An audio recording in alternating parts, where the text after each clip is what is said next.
My name is Sarah Hale, and in my office, silence has always had a shape. It clings to me like a second skin, invisible but present. Some people wear confidence by raising their voices. I wear mine by lowering mine, by choosing when and how I speak. The problem is, in places like Sterling and Company, silence isn't respected. It's misunderstood. I learned that long before I met Mr. Adrian Sterling, the man who would go on to define, and nearly destroy, my career. The first lesson in quiet. My quietness wasn't born from fear, though many believed it. It was created out of necessity. When you grow up in a house where emotions were currency and arguments were sport, you learn that speaking less means fighting less. You learn that listening is safer than reacting.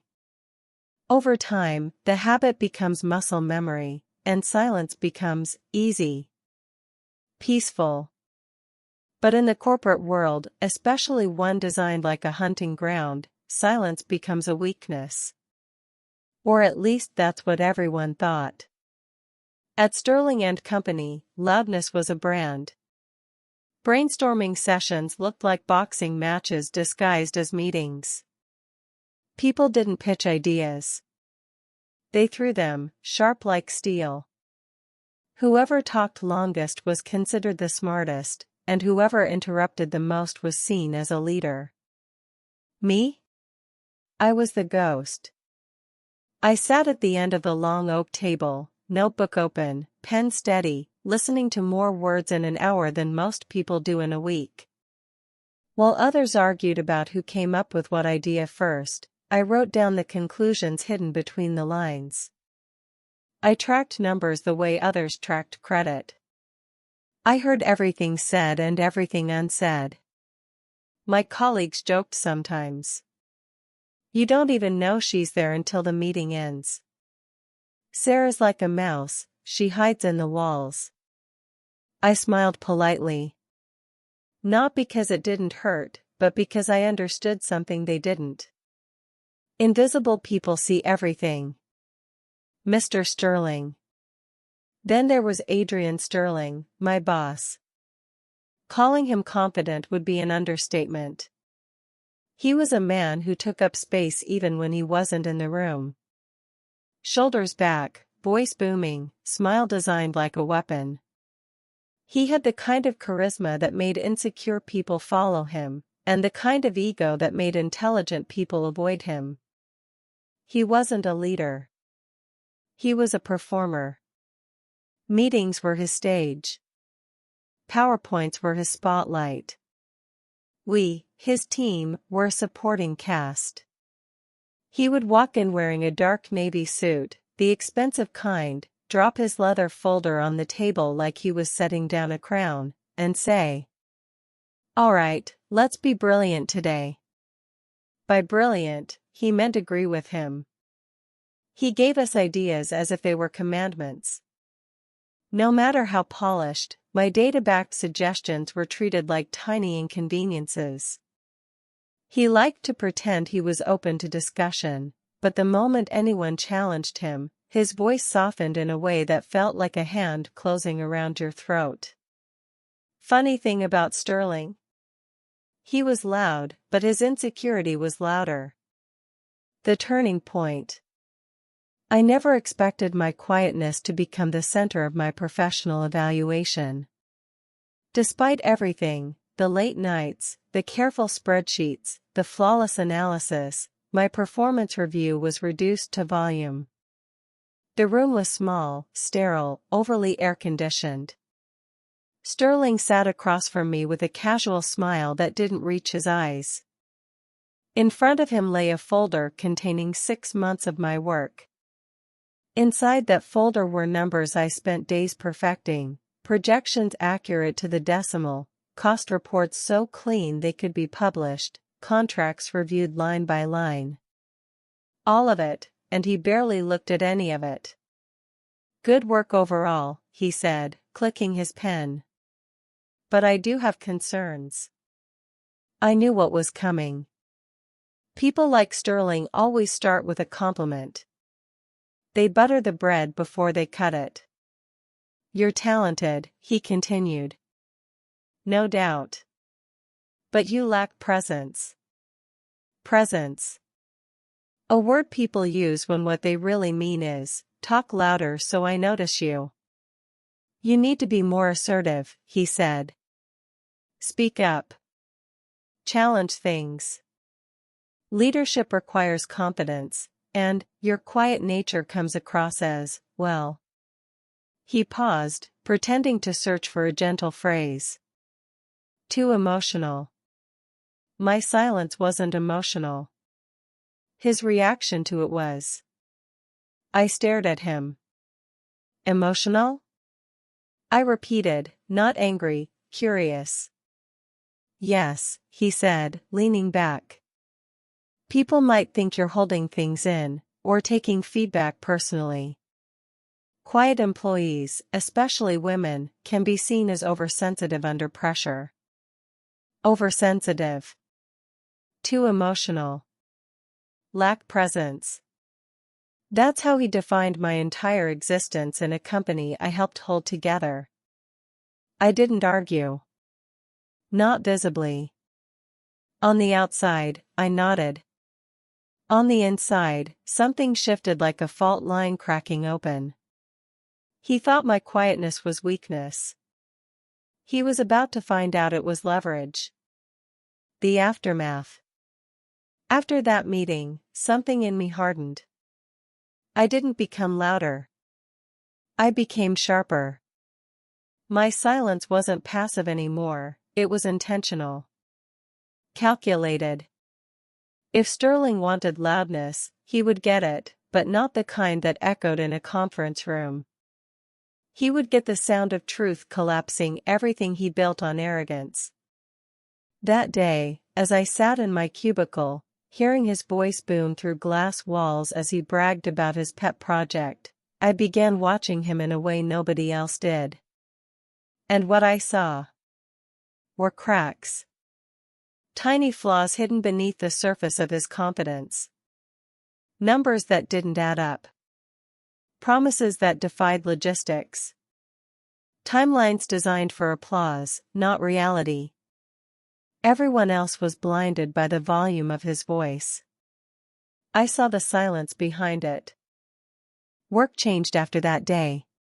Not in some dramatic explosion, but in a slow, quiet detour only I could feel. My silence stayed the same, soft, controlled, measured, but behind it, my thoughts moved like a current pulling everything toward one direction. My colleagues didn't notice the shift. Why would they? They never looked at me long enough to know when something was different.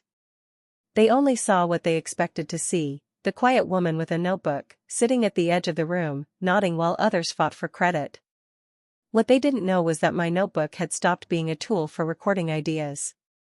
And had become a tool for recording evidence. Every number, every supply cost, every projected deadline, I began tracking them. Not to learn from Sterling anymore, but to catch him. He never imagined someone like me could be dangerous. People like him think danger wears sharp suits and loud confidence. They don't realize danger can come dressed in softness, holding a pen instead of a sword. A new lens. His pet project. The one that was supposed to make the company millions. Had become his personality. Every conversation led back to it. Every meeting existed to praise it.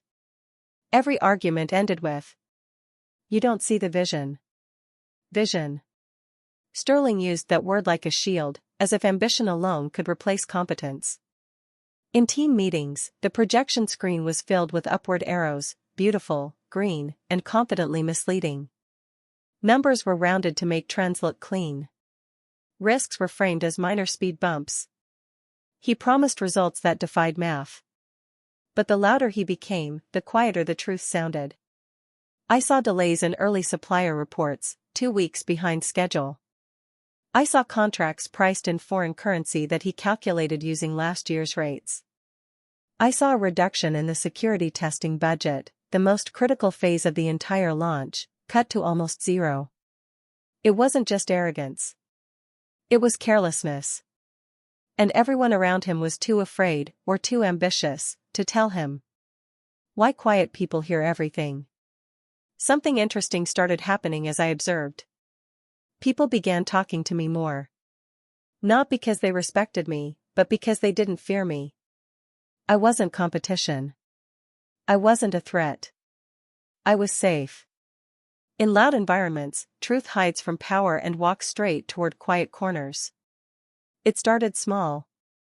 Someone complaining about long hours for the project. Someone worried about a client pulling back. Someone mentioning a test failure that was probably nothing. All whispered. All off the record. All to me. If they had known what I was doing, they might have chosen silence too. But they didn't. To them, I was still the office ghost, absorbing their words like furniture absorbs sound. In their eyes, I wasn't gathering pieces of a puzzle, I was just existing quietly next to them. And that was exactly what I needed. Late nights. Every evening, when the office emptied and the echoes of arguments faded, I stayed behind. My desk was a single pool of light in a floor of darkness. The glow of my monitor painted my hands cold and blue. On screen, spreadsheets lined up like evidence in a trial I was preparing. Cross-referencing supplier quotes with contract dates, shipment confirmations, and warehouse reports. Estimates versus real numbers. Budgets versus hidden costs. Little by little, a picture formed. The launch Sterling promised was impossible. Not difficult. Not risky. Impossible. He had cut the testing phase so short that any failure, even minor, could lead to a catastrophic product defect. The shipment timeline he projected required trucks to move faster than legally allowed. The compliance audit wasn't only under-budgeted, it was not budgeted at all. In other words, he wasn't managing a project. He was playing with the company's reputation like a child with matches. The boardroom echo. One night, near midnight, a cleaning staff woman passed by and asked gently, "You are still here? Why work so late every day?" I smiled in the way people do when the truth is large and heavy. "Just catching up," I said. She nodded with a tired understanding, walking away with her cart rattling softly in the hallway. But that question stayed with me. Why was I working so late? At first, it was anger, a spark lit by the insult in my performance review. But somewhere between my frustration and the flicker of my ego, something else surfaced. Responsibility. If I knew the truth and stayed silent, then I was like the rest of them. Letting the loudest voice lead the company into a disaster everyone could see but nobody would stop. And the irony was beautiful in its own way. The quiet woman was the only one willing to make noise. Backstory: why silence became strength. Sometimes I wonder if Sterling would have treated me differently if he knew why I was quiet. Not the surface reason, but the history of it. When I was a child, my father believed silence was a test. If you disagreed with him and didn't fight back, you were weak. If you argued, you were disrespectful. There was no way to win, only ways to lose. So I learned something important early in life. Silence is a choice. Not a surrender. It can be a weapon. It can be armor. It can be a tool. Over the years, quietness became my way of seeing people fully, without the distortion of noise. I learned to read faces, not words. Patterns, not speeches. And in the office, people like Sterling became incredibly predictable. He believed leadership was about being loud. But real leadership, the kind that moves mountains quietly, is about vision rooted in truth, not volume. And truth doesn't need to shout. The decision. After 3 weeks of gathering data, I sat in my apartment living room with stacks of paper covering my coffee table like snow. Contracts. Emails. Screenshots of budget revisions. Printed timelines. Handwritten notes. It looked like a case file. In the silence of my apartment, with the city humming far below my window, I made a decision. I wasn't going to confront Sterling in an argument. I was going to expose him in a room where facts mattered more than ego. Not in the hallways. Not in a team meeting. Not in whispers. But in front of the board. Not just to humiliate him, though he deserved that, but because the project needed saving. Someone had to steer it back to reality. And if that someone was the quiet woman whose voice he called too emotional, then that irony would be worth every hour of work. The file. That night, I began building a new proposal. Not an opinion. Not a critique. But a complete, alternative blueprint for the entire project. A corrected timeline. A realistic budget. Supplier risk reports. Compliance breakdowns. Testing requirements. Launch strategy. It took everything, every analytical skill, every late night, every whispered complaint turned into documented fact. When it was finished, it was small enough to bind with thin metal clamps. But heavy enough to end someone's career. Not because I hated Sterling, though dislike would be honest, but because leadership has consequences. And arrogance has a price. I slept the best I had in weeks. What quiet looks like. The next morning, when I walked into the office, nothing looked different. People drank their coffee. Sterling laughed loudly at something unfunny. The fluorescent lights hummed like always. Nobody knew the storm sitting in my bag. Thin pages holding truth powerful enough to bend the company's future. I returned to my seat, opened my notebook, and listened. Quietly. Like always. But inside? I wasn't quiet anymore. The boardroom meeting wasn't until the end of the month, but preparation didn't start on the day of, it started the moment I decided to speak. Ironically, it wasn't about rehearsing a speech or practicing confidence in the mirror. That's what loud people do. Prepare noise. Quiet people prepare impact. My preparation was invisible. Buried in documents, late-night research, private conversations whispered like confessions. Every hour, every detail, every methodical step had a single purpose. When I speak, no one should be able to argue. Not even Sterling, the man who believed he could overpower facts with charisma. A different kind of work.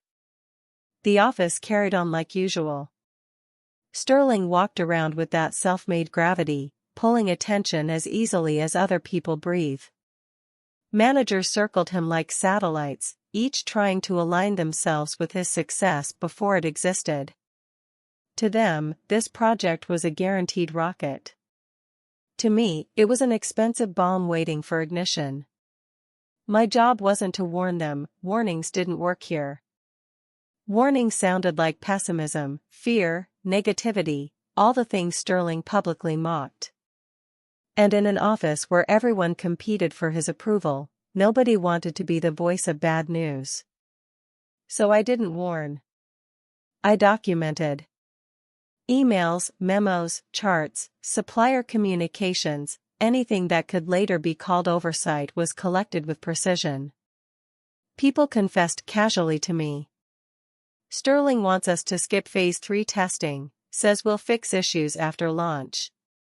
We're using outdated encryption. I mentioned it once, got told don't be dramatic.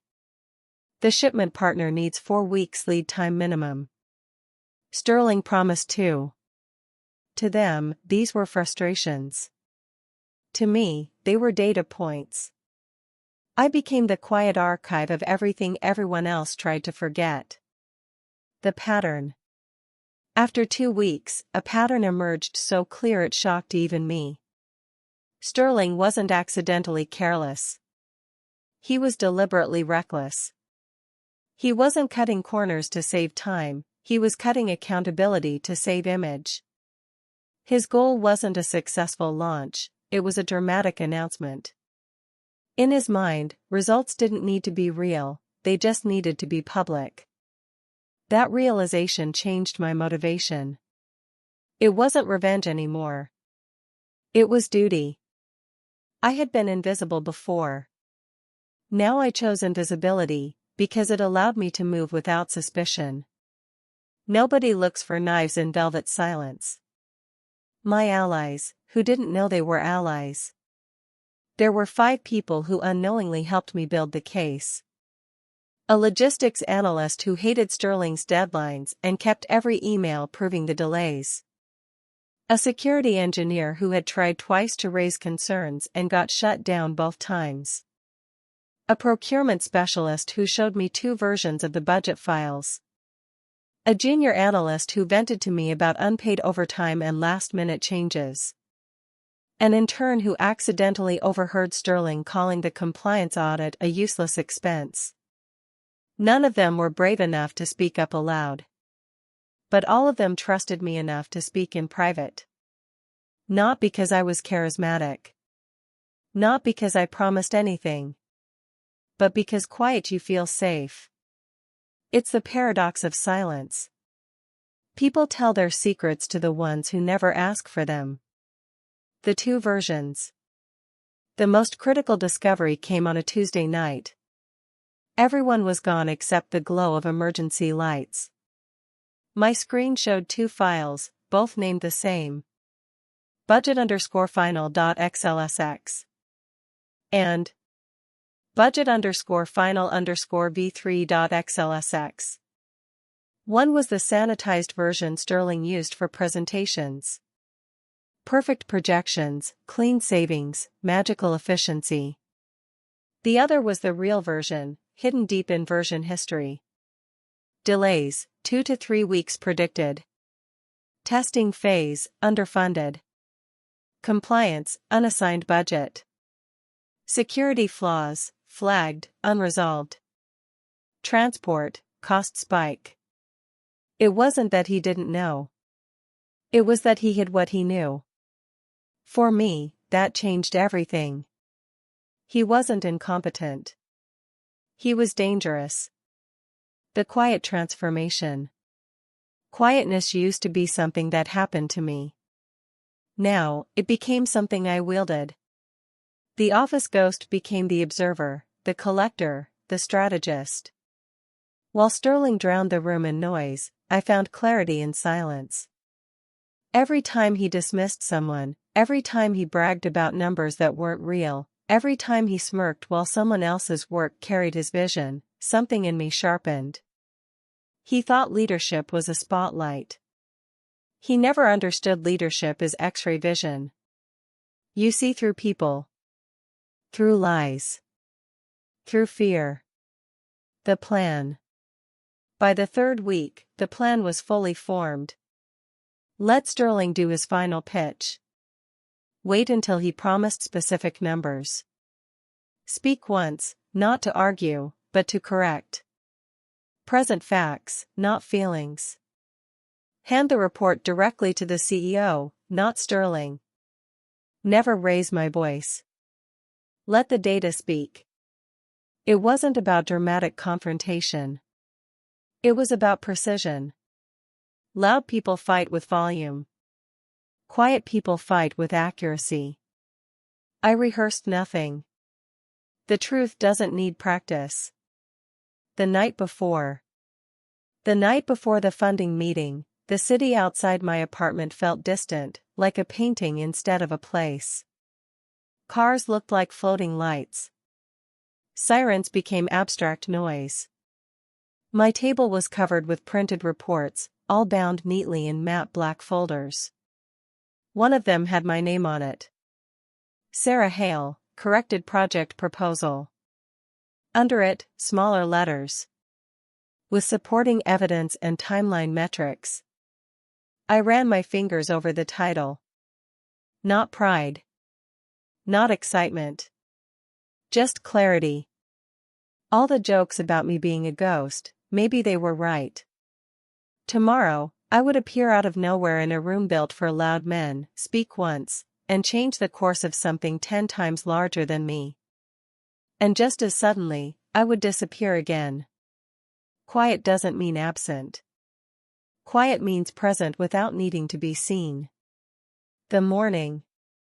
At 8:14 a.m., the elevator doors opened on the executive floor. The carpet was thicker here. The art was more abstract. The air smelled like money and polished ambition. Sterling stood outside the boardroom with his leather folder and the kind of smile people wear when they already believe they've won. "Ah, Sarah," he said, tapping my shoulder like I was some kind of mascot. "Don't worry, you'll get your leadership one day if you learn to make your voice heard." I smiled. Not because he deserved kindness, but because he deserved confusion. The CEO walked past us and nodded. "Morning," he said. Sterling straightened like a flag in the wind. I said nothing, and stepped in behind them. The room was long, with tall windows pouring light across polished wood. 11 chairs were already taken. Investors murmured around cups of expensive coffee. Sterling placed his laptop in front of him. I sat near the end, invisible as always. But in my bag was a quiet earthquake. And when it came, no one would hear me coming. The boardroom always had a chill, like success required cold air. Light poured through the glass walls, reflecting off polished surfaces and revealing nothing, no cracks, no flaws, no tremors beneath the surface. It was a perfect metaphor for Sterling's project: shiny, blinding, empty. 11 investors sat in a neat row opposite the screen. The CEO at the center. VPs flanking either side. Their faces were patient, polite, curious, the kind people wear before deciding whether to give someone millions. Sterling thrived in this room. This was his habitat, his stage. He moved with the confidence of someone who never questioned whether he belonged here. The sound of his voice filled the room the way perfume fills an elevator, heavy, impossible to ignore. "Ladies and gentlemen," he began, clicking to the first slide, "this project represents the future." The graph rose upward like a rocket launch, smooth, perfect, green. "The market is hungry. Our competition is asleep. With your funding, we will redefine the standard." He paced as he spoke, a practiced rhythm designed for admiration, not information. His tone was rich.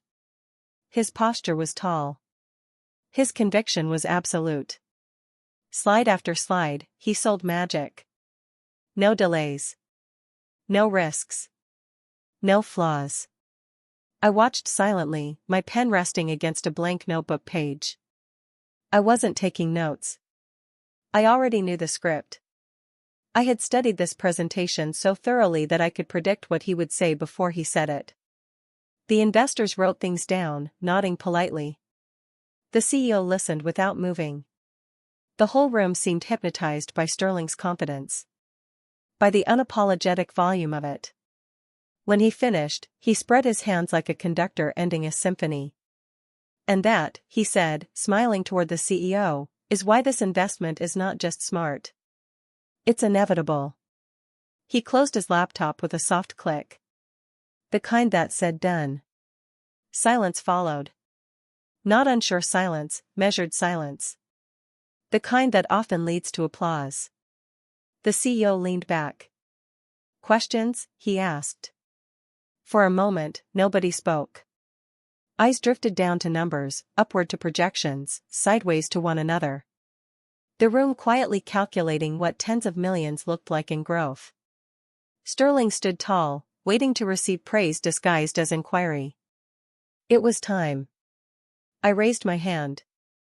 No flourish. No drama. Just a simple, steady lift, like I was asking to be acknowledged in class. Sterling turned slowly. When his eyes found me, something flash flickered across them, amusement. "Oh," he said, smiling tightly, "Sarah has a question." Then the smirk. "Do you have an emotional objection you'd like to share with the investors?" A few people exhaled small, uncomfortable laughs, the kind that try to be polite even when the joke isn't.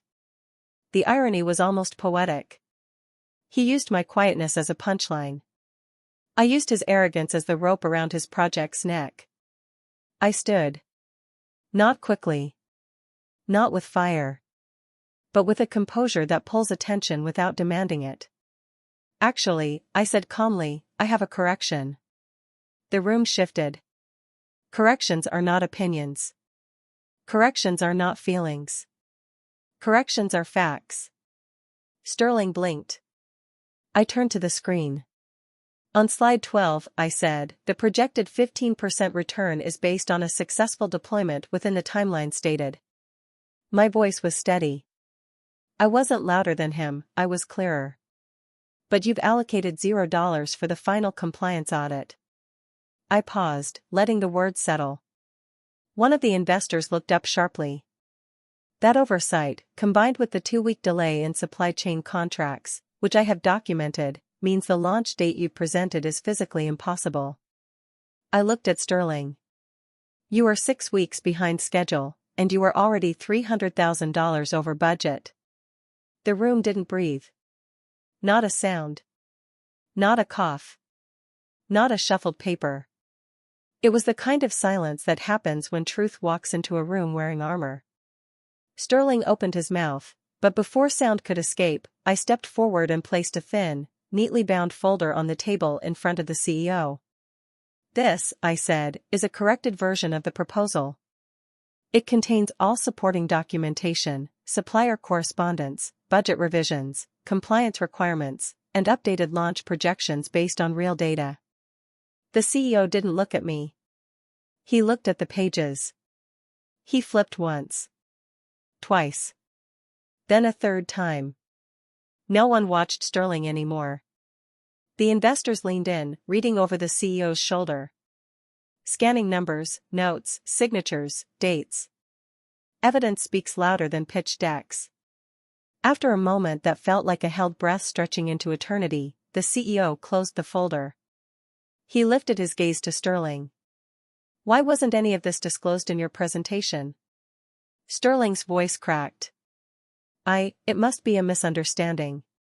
She's misinterpreting. No, I said gently, cutting across him with a tone so soft it felt like a scalpel. I'm quoting your own files. Including 3 revisions you did not include in version history. That was the dagger. Not the accusation. The proof. And I remained calm, devastatingly calm. I didn't look triumphant. I didn't look emotional. I looked honest. The CEO turned pages again, slower, deeper, like the truth was a weight settling in his hands. The investors whispered to each other. Numbers changed shape in their minds. Profits turned into risks. Finally, the CEO spoke, low, controlled. This project will not be receiving funding today. Sterling's face drained. Completely. Not red, not angry, empty. He turned toward me, and for the first time since the day I met him, his voice was small. You. I didn't respond. There was nothing to say. I hadn't attacked him. I hadn't embarrassed him. I simply showed the truth he worked so hard to bury. Quiet is not emotional. Quiet is precision. I sat down. The room moved on without him. Aftermath, the quiet impact. Meetings ended quickly. Investors left in measured silence. Not one shook Sterling's hand. Not one looked impressed by his charisma anymore, only unsettled by how close they came to believing him. The CEO stayed behind in the boardroom with his team. Sterling paced in the corner, talking too fast, too loud, a man suddenly drowning in his own noise. I packed my bag quietly. As I walked out, the CEO called my name. Just once. Sarah? I turned. He held the folder gently, like something valuable. I want you to take ownership of this project, he said. And fix it. No applause. No dramatic speech. Just trust, placed quietly where it belonged. In my hands. I nodded. Of course, I said. My voice didn't shake. It didn't rise. It just was. Calm, steady, present. And for the first time, the room saw that silence doesn't mean a lack of strength. It just means the strength was never wasted. Sterling resigned within the month. Officially, it was a mutual decision. Unofficially, it was a collapse built from inside, of ego cracking beneath truth that couldn't be bullied away. People whispered. They wondered how it happened. Some suspected. Some knew. Only a few understood what really led to that moment. Not yelling. Not confrontation. Not anger. Silence. A woman who listened long enough to see what nobody else noticed. The resolution, the quiet leader. Sterling's office was emptied in slow pieces, like a story being erased. First the framed awards disappeared, then the ego-sized plant, then the desk sculptures shaped like ambition. One morning, there was nothing left but faint square shadows on the wall where his success used to hang. No one talked about the firing directly. They talked around it. Corporate restructuring. He wanted to pursue other opportunities. It's for the best. Office gossip never reveals truth. It only decorates it. What mattered wasn't his exit. It was what remained. And what remained was a project on the brink of collapse, millions already invested, deadlines already promised, and dozens of employees who had spent months working in fear and uncertainty. Everyone turned to leadership for direction. Only now. Leadership was me. Not because I demanded it. Not because I argued for it. But because the CEO handed it to me like a responsibility, not a reward. A week after Sterling left, I stepped into what used to be his office. The door closed behind me with a soft click, the kind that feels like sealing a possibility. I sat in the chair he once treated like a throne. It didn't feel like power. It felt like work. Real work. Not performance. Not presentation. Correction. Repair. Rebuilding. The first meeting. When I called my first project meeting, people looked at me differently. Not with excitement. Not with fear. With something rare in corporate rooms. Relief. They pulled chairs closer. Not competing for space, but sharing it. Instead of a monologue from the front, I started with what nobody expected from a leader. Tell me what you need to do your job correctly. Silence followed. Not awkward, but stunned. Then words poured out. We need 2 more weeks for certification tests. We need updated security standards. We need approval for the correct encryption models. We need breathing room. Not panic. My pen moved across the page like a promise. No dismissals. No smirks. No ego. Just solutions. People leaned in, speaking freely for the first time. Voices that had been silenced under Sterling's shadow became steady, confident. And I listened. I didn't interrupt once. Sometimes leadership is nothing more than creating a space where truth is safe. Fixing the mess. The next 2 months were a blur of recovery. Correct schedules. Correct budgets. Correct risks. Correct testing. Every part of the project that Sterling had inflated for show had to be deconstructed to scale. I spent late nights on the 14th floor, lights dim, coffee cold, listening to the building creak in the quiet. My desk was buried in reports, sticky notes, and iteration charts. It wasn't glamorous. It wasn't public. It was real leadership, the quiet kind no one praises in headlines. Bit by bit, the project took shape, not Sterling's dream version, but the functional, secure, sustainable version. And the day we finally passed the compliance audit, clean, the whole team clapped in the testing lab. Not because of me. Because of us. The quiet woman didn't lead with authority. She led with accuracy. People started coming to me with ideas, bold ones, smart ones. Ideas they never dared to voice before. Not because I asked for loudness, but because I valued thoughtfulness. I became the leader I wish I had. Patient with questions. Demanding with facts. Generous with credit. Ruthless with dishonesty. Calm under pressure. I didn't need to talk over anyone. I never raised my voice once. Sometimes, in the elevator, I would see people look at his old office and whisper. He became a kind of legend, a warning about ego disguised as charisma. I don't hate him. Truly. Sterling was just a consequence of a broken belief. That leadership is volume. But volume without truth is just noise. He believed silence meant weakness. He believed emotion was unprofessional. He believed quiet people were easy to ignore. He was wrong. Quiet people don't need to shout to be heard. They just need the right moment to speak. And when they do, every loud lie in the room collapses. A final reflection. 6 months after the day I stood in the boardroom and corrected him, the CEO called me into his office.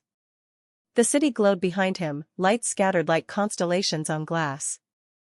"You've done more than fix a project," he said. "You've changed how the team works." I didn't know what to say. Compliments are louder than criticism, strangely. Then he added. Leadership isn't who speaks the most confidently. Leadership is who renders confidence unnecessary. Those words stayed with me, like a definition I had been searching for my entire life. Leadership had been painted as dominance, spotlight, applause. But leadership, real leadership, is quiet competence. You don't win by talking over the room. You win by seeing the room clearly. The lesson. So here's the truth, the one nobody tells you because they don't understand it. Silence isn't the absence of confidence. It's the presence of clarity. Quiet people aren't weak. They're focused. We don't avoid conflict, we wait until conflict can't be avoided, and then we end it with facts, not noise. We don't fight for attention, we fight for accuracy. We don't shout to be heard, we speak once, and that is enough. Because the weight of truth never needs volume. I never became the loud, aggressive leader Sterling tried to create. I became the leader the company needed all along. And while everyone else was talking, arguing, performing, I was listening. And listening was my power. Don't ever let anyone mistake your quietness for a lack of content. Some of us don't need to shout to be heard. We just wait for the perfect moment to speak.